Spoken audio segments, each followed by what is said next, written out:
Hey, what's going on, TLC? Is your boy PT coming at you with another word of the week. This week's statement is, you can't prove God. I can't believe in the existence of God because you can't prove him.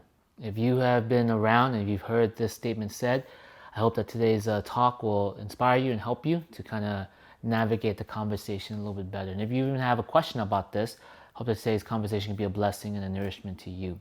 So oftentimes you hear something like this spoken in the crowd. Hey man, I can't believe in that God exists because you just can't prove him. It's like, for example, one analogy that they would use would be like a flying spaghetti monster. We don't believe in this flying spaghetti monster, so why would I believe in God? It makes sense, you know. But there's an assumption here, and you need to understand this assumption. The assumption here is that you are assuming that God is inside the universe. Okay? No religion ever claims that. No religion ever assumed that God exists inside the universe. Because if God did exist inside the universe, then yeah, you shouldn't believe him unless you can actually prove him. Same thing goes for the Yeti or Santa Claus, Easter Bunny. If all those things exist within the universe, if you can't prove them, you shouldn't believe in them. But no religion claims that. Majority of the religion, at least the personal ones, Judaism, Islam, and Christianity, believes in a personal God who is the condition of the universe. What does that mean?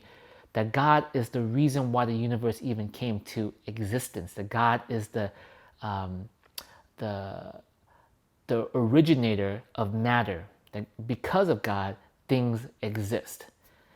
If you do not believe in God, if you to say that there is no God is to say something like this. To believe that there is no God is to say that you have a way to prove that matter came into existence in and of itself.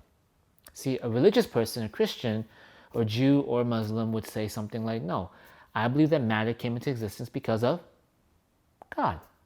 But for someone who believes there is no God, they're working on a belief system as well. They're saying something like this: I believe that matter came into existence in and of itself. Now here's the thing. You ready for this? You can't prove that. There is no scientific experiment that can prove that matter can come into existence in and of itself. So why would someone believe that? It is a matter of what? Faith. It's a matter of belief. So what we have here is we have a secular or scientific worldview that says, hey, I believe matter came into existence in and of itself. That takes what? That takes faith. That's a set of belief that you hold on to. A religious person says, I believe matter came into existence because of God. Both sets here, both worldview, operate on what? Sets of belief. They believe in something.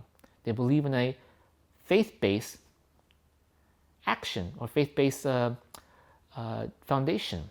But the real question is this: which worldview actually can answer the question of the human existence? Questions like identity, questions like meaning, questions like hope, suffering, justice. Right? You know, we live in a very woke time, a time where people are constantly protesting, fighting for rights, for human rights.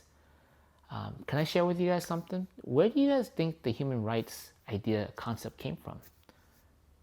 The need to believe that humanity is beautiful and wonderful, that all humans have inalienable rights. Where do you think that came from? Did it just pop out of nowhere? Right? No. It was borrowed. And guess who they borrowed it from? You got it. They borrowed it from the Bible.